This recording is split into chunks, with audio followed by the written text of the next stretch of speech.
It is always great to catch up to our good friend Ralph Stanley II. Ralph, Happy New Year to you. Yeah, Happy New Year to you, Tim, and thanks for having me. 2025 is going to be a really exciting year for you and the band because it is the 79th anniversary of the Clinch Mountain Boys. Yeah, the Clinch Mountain Boys will be celebrating 79 years, and I will be celebrating 30 years of making a living playing in the business. Dad hired me August 8th of 1995, so it'll also be my 30th professional year in the business. I've been traveling all my life, but I consider the day that he had enough faith in me to give me that job that day, that's the day I consider I became a true professional. It must give you great satisfaction to keep that great tradition that was started by your father alive and well in the world of bluegrass. I've always loved that music all my life. It just, and that's why I was always on the road and going and trying to play and learning to play. And plus, I've recorded a lot of songs that never was recorded by Dad or Dad and Carter, and that has done well for me. So I'm keeping all that going, plus doing my own songs with it, and it seems to be going well. I think it's been received very well by the fans, and I'm so glad about that. Well, I was going to say you had a big record with Back to Virginia. Tell me about that. Yeah, that was a single that I recorded. It'll be out on something soon. I know you can download it and stuff now, but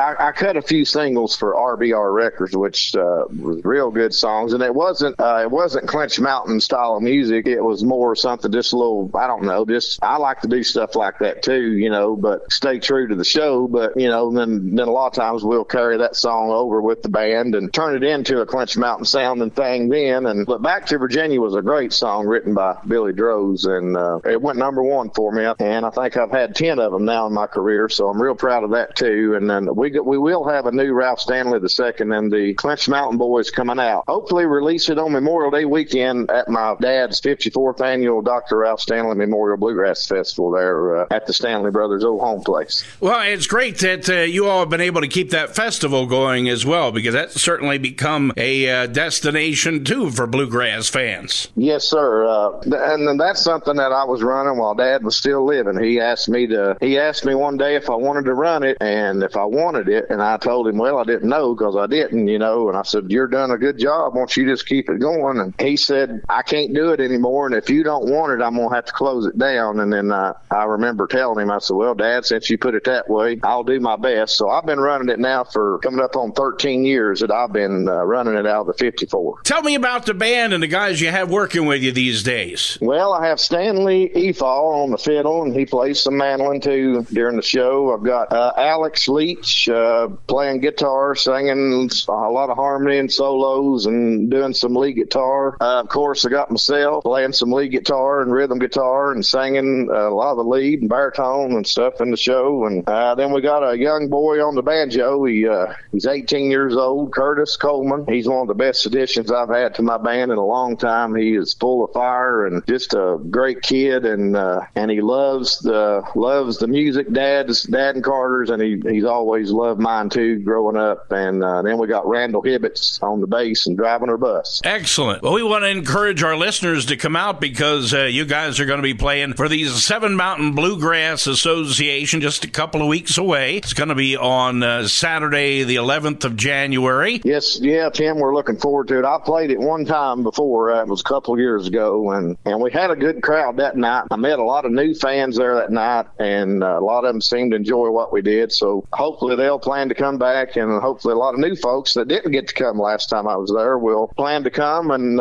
help me kick off my 30th year in the business, and also the 79th year keeping the Clinch Mountain Boys on the road. Ralph, what have you enjoyed most about the music business? Well, the most that I really enjoy the people. I enjoy when I can make somebody else smile or make somebody else's day. That's what I like about it, and that makes the hard miles you ride worth it. And plus, I love music. I've always dreamed to, sing lead for my dad. I got to do that, and I've just always used to lay in the bed with headphones on my head, pretending to be this singer or that singer. And, I've always just wanted to be in the music business. And so, it's just a dream come true. And then I just, and the bluegrass community, you ain't going to beat the people either. And that's one thing I like. And I always like to go to the record table as much as I can after the first show ago or so now, and shake as many hands as I can and sign whatever, and just try to put a smile on somebody's face, and hopefully they're enjoying what we're doing.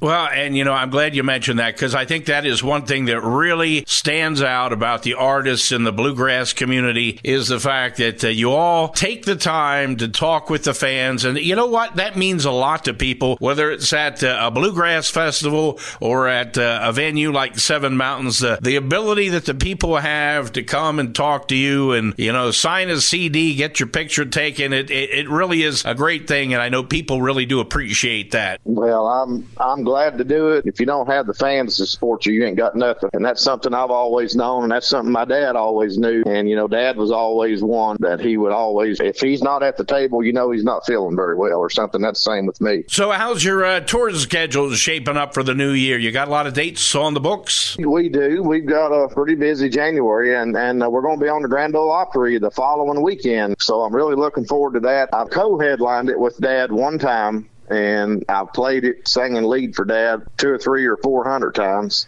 or maybe more than that. But I've never got to do the Grand Ole Opry where my name is out front, on the bill by itself. So I'm really honored and very proud, just looking so forward to that. So that's going to make this month even more exciting, along with all the great shows we got coming up. A lot of people can go to ralph2.com and /tour, and then we should have a lot of our tour dates on there if they want to look it up. Outstanding. And, this is actually a pretty historic year at the Grand Ole Opry as well, because this is the 100th year of its existence. So I know they're going to be doing a lot of special things at the Opry, and I think it's just outstanding that you're going to be a part of all that. Fantastic. Yeah, yes, and I'm glad you said that. Yes, it will be the 100th anniversary, and any time is special to be on it, but that makes it just a little bit more special because that is a great milestone, 100 years. Excellent. Well, Ralph, it's always great to catch up with you. Always great to have you in our area. Once again, you can see Ralph Stanley II and the Clinch Mountain Boys Saturday, January 11th, Seven Mountain Bluegrass Association. Their monthly concerts are held at the Goodwill Fire Station. That's just off South Queen Street in South York. For more information, you can log into their website at sevenmountainbluegrass.org.